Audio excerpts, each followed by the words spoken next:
Have you ever felt like a single moment changed everything, and yet the world kept moving as if nothing had happened? Have you ever known a rescue that became a controversy or a mercy that turned into a burden? If so, you are already standing in the same shadow as the man we are about to meet. There is a story in the Bible that reads like a paradox, a riddle wrapped in the language of the ordinary. It begins in a small village, with a name you may have heard and a family you might think you know. But the moment that makes this life unforgettable is not a crown or a battle. It is a tomb, a closed door, a stone rolled over a mouth of earth, and a silence heavy enough to drown a town. This is the story of a man who died, and then by a voice that came from beyond what most call reasonable, he came back. He lived again. He walked out of the dark. He ate bread. He spoke to those who wept. He became proof, visible and undeniable, that something in heaven had crossed the barrier and touched the world. For a while the world watched with wonder, yet the full truth is stranger still. The scriptural record shows us his return, but then the record grows quiet about his later years. He would die again, as every mortal does. But the second death is not framed as a miracle.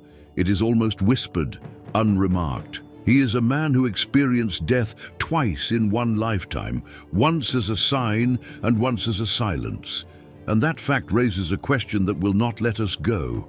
What does it mean to be raised from the dead, to be given a second lease on life, and yet remain subject to final decay like any other human? Let us not rush past the pain that gives the story its gravitas. Think of your own life, the times you were broken, the times you were found.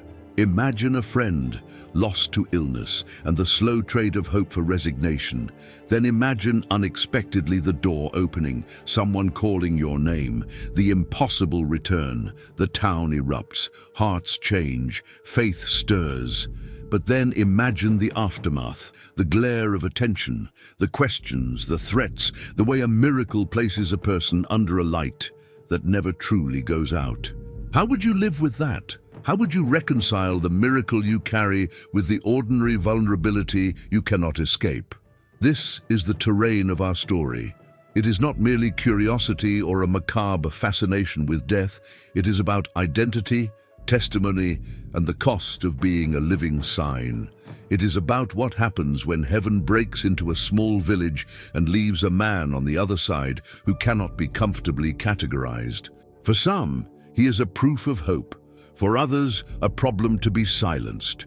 For everyone, he becomes an emblem, a human letter written by God, folded and delivered into the messy hands of a fragile world. Today, we will walk slowly through that moment, not as tourists skimming a headline, but as companions at the bedside of grief and wonder. We will ask the hard questions. Why did the miracle happen the way it did? Why was there a delay? What did it cost the family? How did the resurrection shift the world's balance of power and fear? And finally, what does this mean for you? For the wounds you thought irreparable? For the promises you still pray for the doubts that wake you at night? By the end of this video, I want you to come away with three things. First, a clearer sense of the scandal and the grace wrapped together in this single life. How one man's return shook both hearts and institutions. Second, a sober recognition of the cost that follows public miracles. The threats, the political unrest, the loneliness of living as proof. And third, a personal invitation. An invitation to see your own broken places in the light of a God who refuses to leave death as the final note. If that promise feels heavy, good, important things usually are. If it feels like the kind of story you want to sit with, then stay with me. If this conversation matters to you, consider pressing subscribe now, not as an obligation, but as a way to keep walking through the difficult, life-giving stories together. Hit like if you believe truth spoken from the margins matters. Share this with someone who needs to be reminded that miracles, while glorious, do not erase human pain. They call us to live differently inside it. In the next part, we will step into the everyday world of the man's family and listen to the small details, the sound of the village, the waiting room of sickness, and the way time lengthens when hope is deferred. We will hear names, we will hold faces in our imagination, and we will let the human texture of the story make the miracle even more uncanny. For now, hold the image of a stone rolled across a tomb. Think of a voice calling a name that only one person might answer. And ask yourself, if you were called back, what would you carry with you into the living? What will you become? A comfort, a controversy, a testimony. The next block begins the slow climb into that mystery. Bethany, a village that does not command armies, nor does it host the great councils of empire. It is a place that barely earns a line on the map, nestled on the slope of the Mount of Olives, about 2 miles from the holy city. Its air is quieter, its stones less grand, its life more domestic.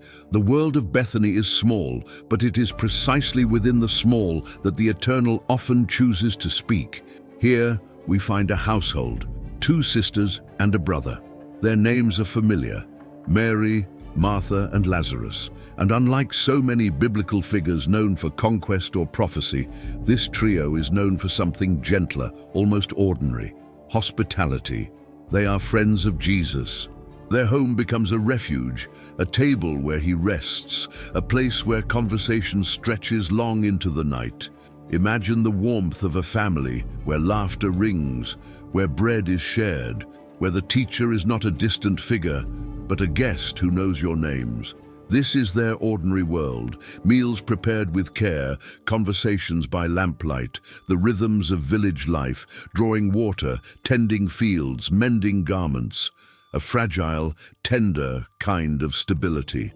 Yet into this world comes the interruption no household is ever prepared for: illness. We are not told the precise nature of Lazarus's sickness. Scripture leaves the diagnosis shrouded, as if the details of the disease matter less than the ache of watching a loved one fade. Anyone who has sat by a bedside knows the helplessness that follows. Breath becomes shallow, skin grows pale, time begins to slow down, measured in whispers and sighs. Martha and Mary send word quickly to the one they trust most: "Lord, the one you love is sick." Pause here. Do not treat that phrase lightly. Notice the intimacy: the one you love. Not your servant or your disciple, but the one bound to you by affection. It is a plea that carries both urgency and expectation. They believe he will come. They believe the relationship will demand his presence. They believe that love, when summoned, will move swiftly. And yet, silence, delay. The teacher does not arrive. The days stretch. The illness worsens. The sisters hover between faith and fear, repeating their plea in restless prayers. Perhaps you know this space, when you have cried out for intervention, when you have named your beloved to God, when you expected the miracle to come quickly, but it did not. Hope stretches thin. The room grows heavy. In this pause, something crucial is happening. From the outside, it looks like neglect, even abandonment. From within, it is the stage being set for a revelation no one could predict. Still, we must not dismiss the ache of the waiting. Martha and Mary are not abstractions. They are flesh and blood women watching their brother decline. Their faith is tested not by disbelief but by delay, and delay for a heart that loves deeply can feel like cruelty. The village whispers. Neighbors pass by with uneasy glances. Some offer help. Others distance themselves from the smell of approaching grief. Bethany, once warm with laughter, now carries the hush of a household in mourning. The sisters cling to the hope of footsteps arriving on the road, but each day ends without them. Each morning begins with heavier air, and then finally, the breath of Lazarus ceases. Death enters the house, the ordinary world collapses. Here the paradox sharpens. Love sent the message. Love received it, and love did not rush. Why? This is the question that hovers like smoke above the household. Why would the one who heals the blind, who makes the lame walk, who multiplies bread, not come at once for his friend? It is a question as old as faith itself. Where is God when the beloved falls? Where is heaven when the prayer is urgent? And so the funeral begins. The stone is rolled. The rituals of mourning unfold. Villagers gather to comfort, but nothing can soften the reality. Lazarus, friend of Jesus, beloved brother, neighbor of Bethany, is gone. The ordinary world, once alive with conversation and hospitality, has now become a house of silence. Mary and Martha weep, and still the road remains empty of the footsteps they long to hear.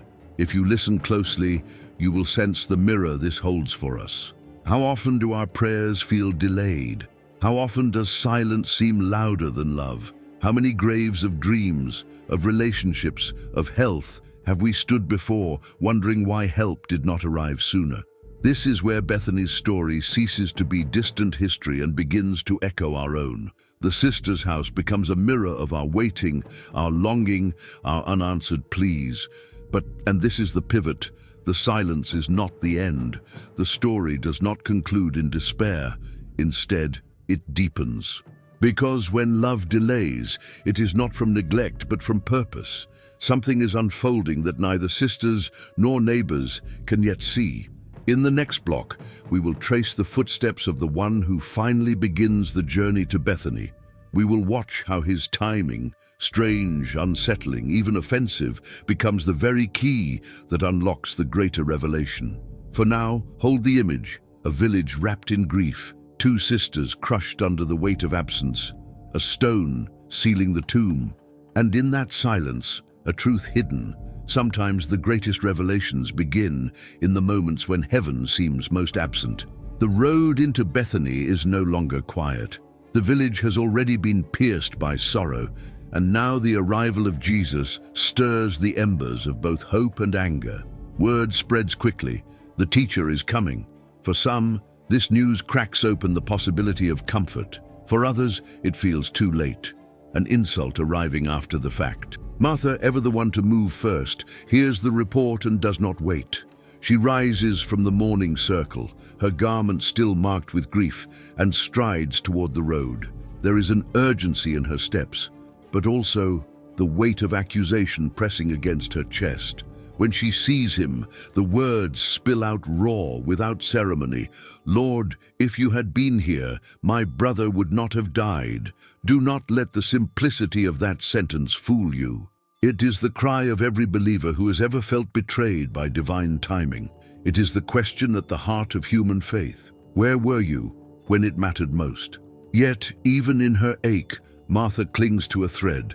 "But I know that even now, God will give you whatever you ask." This is not easy optimism. It is the voice of someone who cannot fully let go of trust, even as grief sharpens every syllable. Jesus responds, not with explanations, but with a statement that cuts through the fog. "Your brother will rise again."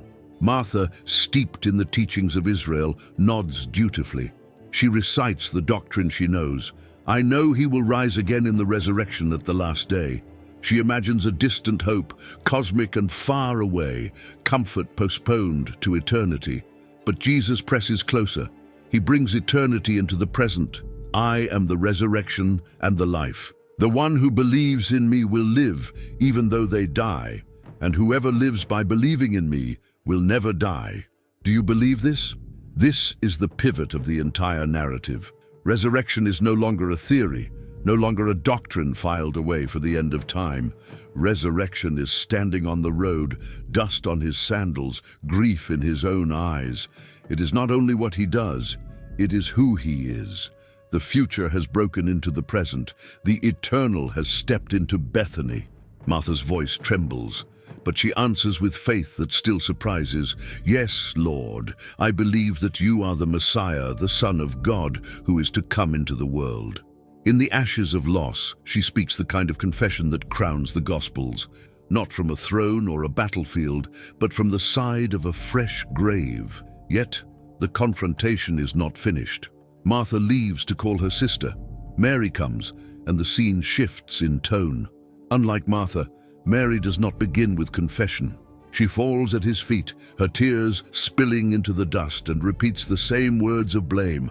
"Lord, if you had been here, my brother would not have died." The sentence stabs again, a refrain of grief that refuses to soften. And here, the text does something staggering. It tells us Jesus is deeply moved, troubled in spirit. He is not a distant deity brushing away human anguish. He is a man who trembles with the weight of sorrow, who absorbs the full shock of human loss. When he sees Mary and the mourners weeping, he does not answer with a sermon. He does not tell them to be stronger. He weeps. 2 words among the shortest verses in all of Scripture. Jesus wept. Think carefully here. The creator of the universe, the one who knows that within minutes he will call Lazarus from the tomb, still allows himself to feel the sting of human grief. He does not bypass the pain. He joins it. His tears baptize the dust of Bethany, mingling divine power with human vulnerability. This is not weakness. It is solidarity. It is the love of God incarnate, entering not just our victories, but our funerals. But as his tears fall, the crowd divides. Some whisper with awe, "See how he loved him." Others sneer, "Could not he who opened the eyes of the blind man have kept this man from dying?" Faith and cynicism wrestle in the same street, as they always do when heaven touches earth. The confrontation is not only between Martha and Mary and their Lord. It is between 2 visions of reality. The skeptics' demand for immediate solutions and the believers' trust in a power larger than explanation. Bethany becomes a theater of belief and doubt, of grief and hope colliding in raw human voices. This is where the story presses against our own nerves. Have you ever accused God with the same words? "If you had been here, this would not have happened." Have you ever watched others comfort you with platitudes while your own heart burns with the silence of heaven? This block reminds us that Scripture does not sanitize such cries. It preserves them, it honors them, and in the middle of them stands Jesus, not as a cold judge, but as the resurrection himself, weeping alongside us. The stage is set, the mourning has been named, the accusation has been spoken, the confession has been made. And now, with the stone still in place, Jesus prepares to act. The next block will lead us to the tomb itself, where the most unsettling and glorious scene unfolds. The command to roll away the stone, the stench of decay, and the impossible voice that pierces the grave. Between Lazarus's first return to life and his eventual second death, the Bible is curiously silent. We know almost nothing of his later years, no detailed record of his words, his travels, or his final moments. And perhaps this silence is the most telling detail of all. Imagine for a moment what it means to live with the memory of death twice etched into your bones. The first time, it came suddenly, an illness that swept away his breath, leaving behind sisters in mourning and a sealed tomb. The second time, it would arrive slowly, inevitably, as the years caught up with him once more. Few men in history have lived with such an awareness, to have been pulled out of the grave, only to one day step back into it. This paradox gives Lazarus a unique place in the human imagination. Did he wake each morning with gratitude, knowing life itself had been handed back to him as a gift? Or did he walk with a shadow at his side, a reminder that time was ticking twice as loud in his ears? We cannot say. What we do know is that his mere presence unsettled many. The Gospel of John records that the religious leaders plotted not only against Jesus, but against Lazarus as well. Why? Because he was living proof, walking, breathing, undeniable, that Jesus had authority over death itself. To silence Lazarus would be to erase the evidence. And yet, for all the conspiracies and whispers, Lazarus lived. He ate meals, he embraced his sisters, he shared laughter and sorrow, and with every step, he embodied the tension that defines the human condition. We live suspended between the ordinary routines of life and the extraordinary certainty of death. Perhaps this is why his story was never meant to be filled with details of what he said or where he went. His life became a symbol, a living sermon. Lazarus was not a preacher by profession, but his very existence was a declaration. Death does not have the final word. In this silence, In this space between miracle and mortality, we glimpse something profound. Lazarus reminds us that faith is not always about constant revelation or new visions. Sometimes faith is simply walking through the years that follow the miracle, carrying the weight of what you've experienced and the mystery of what still lies ahead. At last, the day came when Lazarus faced what no man can escape. The Bible does not record the moment, the hour, or the place of his second death. No chronicler stood beside his bed. No gospel writer sketched the last breath of the man who once left a tomb behind. But death did come, for even miracles bow before the rhythm of mortality. Unlike the first time, when death rushed in with cruel abruptness, this second passing would not be reversed. There was no word from Jesus, no command echoing through the stone chamber, no grave clothes loosed by astonished hands. The silence remained unbroken. The miracle that had once torn through history gave way to the ordinary truth that all flesh must return to dust. And yet, was this second death ordinary? Could it ever be, for a man who had already crossed the boundary once before? For Lazarus, perhaps the sting was dulled. For him, death was not an unknown abyss, but a familiar threshold. He had felt its cold touch before, and he knew, more than any man alive, that there was one who could speak into its darkness and summon life again. If anyone approached death without terror, surely it was him. Think of the paradox, the man who was a living testimony to resurrection, now submitting to the same grave he once escaped. And yet, this does not weaken the miracle, it strengthens it. Because Lazarus's resurrection was never about avoiding death forever. It was about revealing that death, no matter how final it appears, is never sovereign.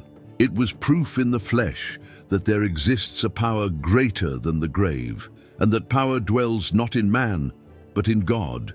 The second death of Lazarus is not an ending, but a transition. His story is not one of defeat, but of demonstration. A sign that miracles are not meant to suspend mortality, but to illuminate eternity. He had lived, died, lived again, and died once more. And in that rhythm lies a message whispered to every soul that trembles before the grave. Death may come, but it does not rule. As the curtain fell on Lazarus's earthly life, no gospel recorded his final words. Perhaps that silence is intentional. Perhaps it is so that his story continues not in what he said, but in what he embodied.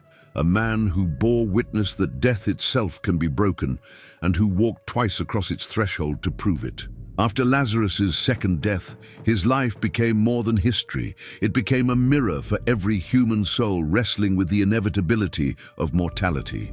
His story is whispered not only in churches and texts, but in the unspoken spaces of the human heart, where fear, doubt, and hope converge. Lazarus is a shadow and a symbol, reminding us that life and death are not simply opposites. They are threads in the same tapestry, woven by God's sovereign hand. In the quiet aftermath, his family carried the memory of a man who had defied finality once.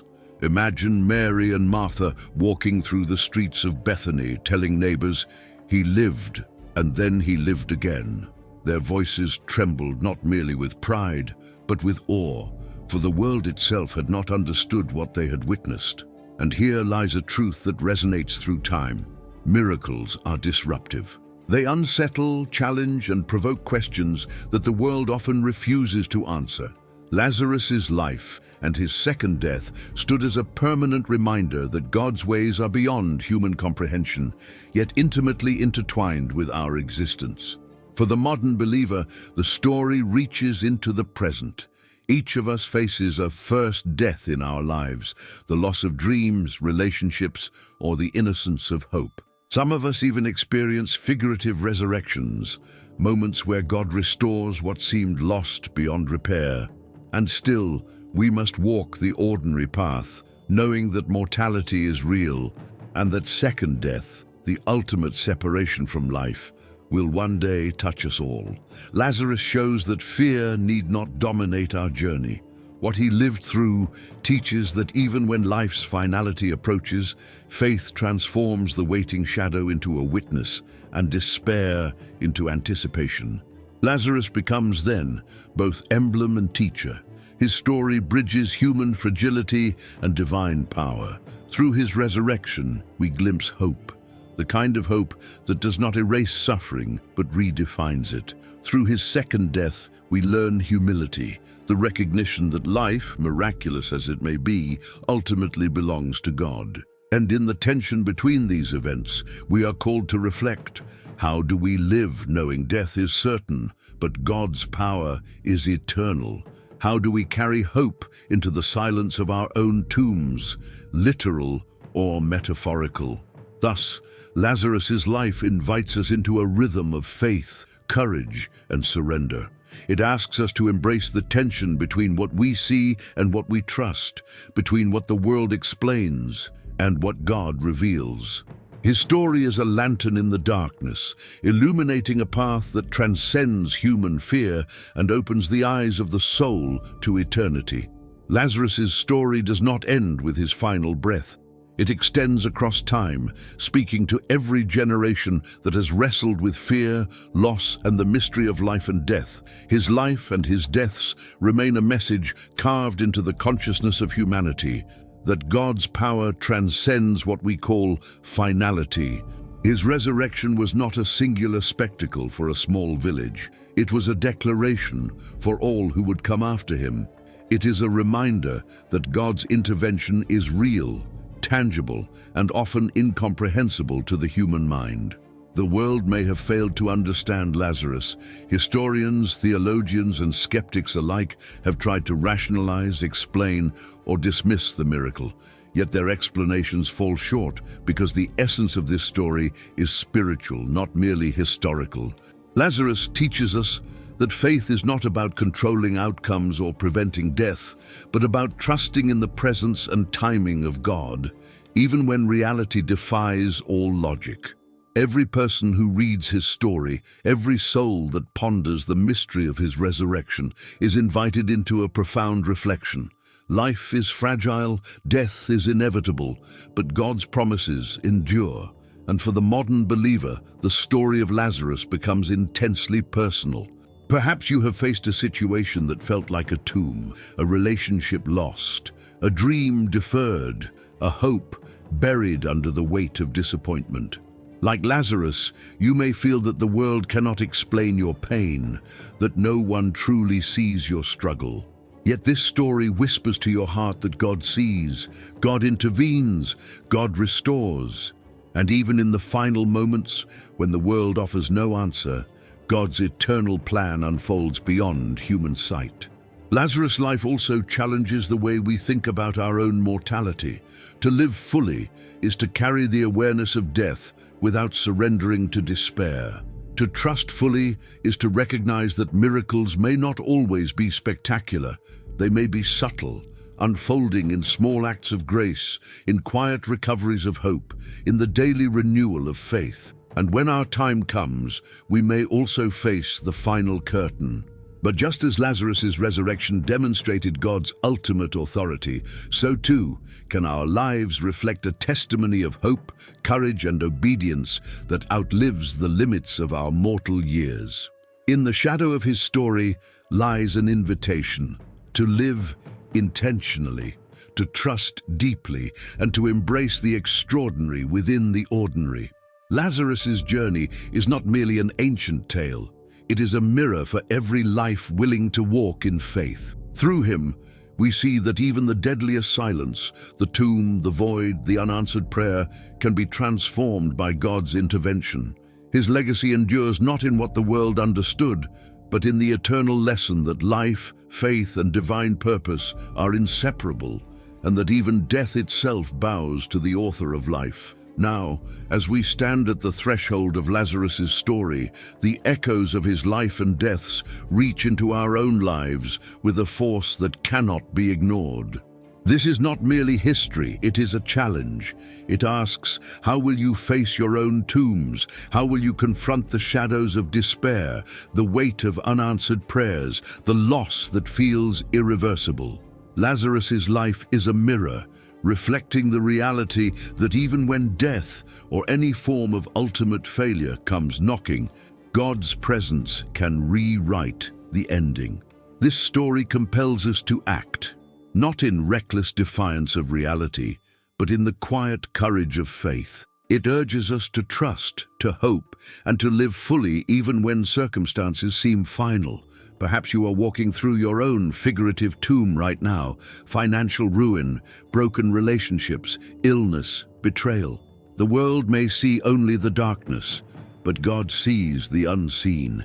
He sees the potential for restoration, for new beginnings, for life where death seems absolute. And just as Lazarus's second life was a testimony to divine power, your response to life's crises can become a testimony to the unshakable presence of God in the modern world. Do not let fear define you. Do not let uncertainty paralyze you. Take the lessons from Lazarus.